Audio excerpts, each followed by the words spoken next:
Well, history is something that has great meaning for large numbers of people who look at their past, and the nature of history is always changing. The late Professor Williams used to say about history that it was never either black nor white, but infinite shades of grey.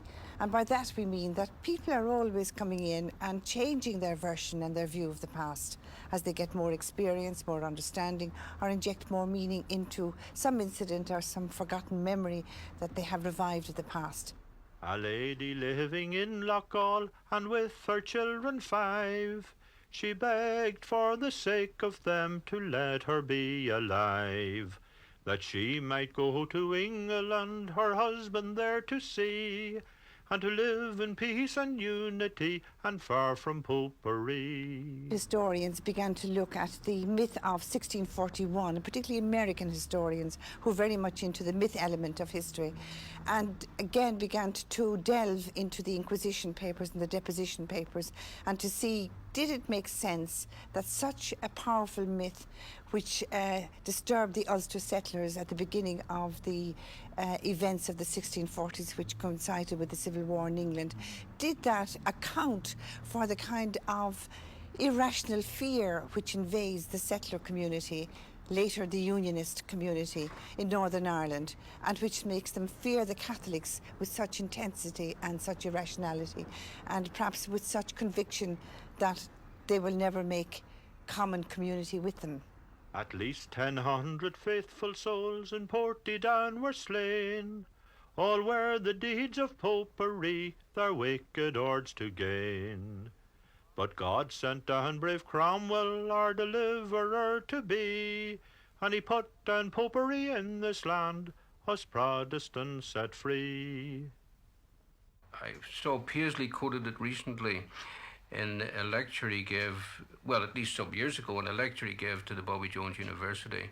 He talked about the massacre of Protestants and the drowning of people in the River Bann, and so many people were drowned, apparently according to this legend, that the rebels were able to walk across dry shod from one side of the River Bann to the other. My daughter, who's a journalist, was down in Lurgan or Portadown some months ago, and she was assured by either an Orange man or a member of the DUP that what happened in 1641 really did happen, because he said there's a photograph over there in the Orange Hall to prove it.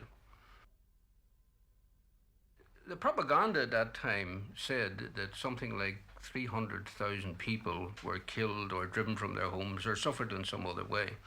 Now, this was very quickly translated into 300,000 murdered, and it was translated further into 300,000 murdered in the first week of the rebellion.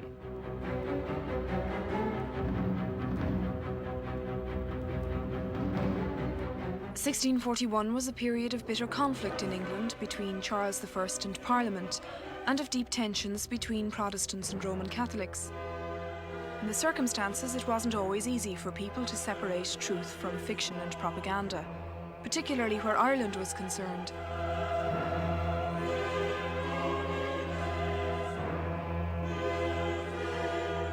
Literature like this stirred up a lot of anger in Britain.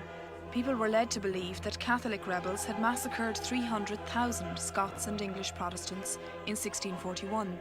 It's in the intermediate range of the figures which were believed at the time. In fact, it's the 1646 figure.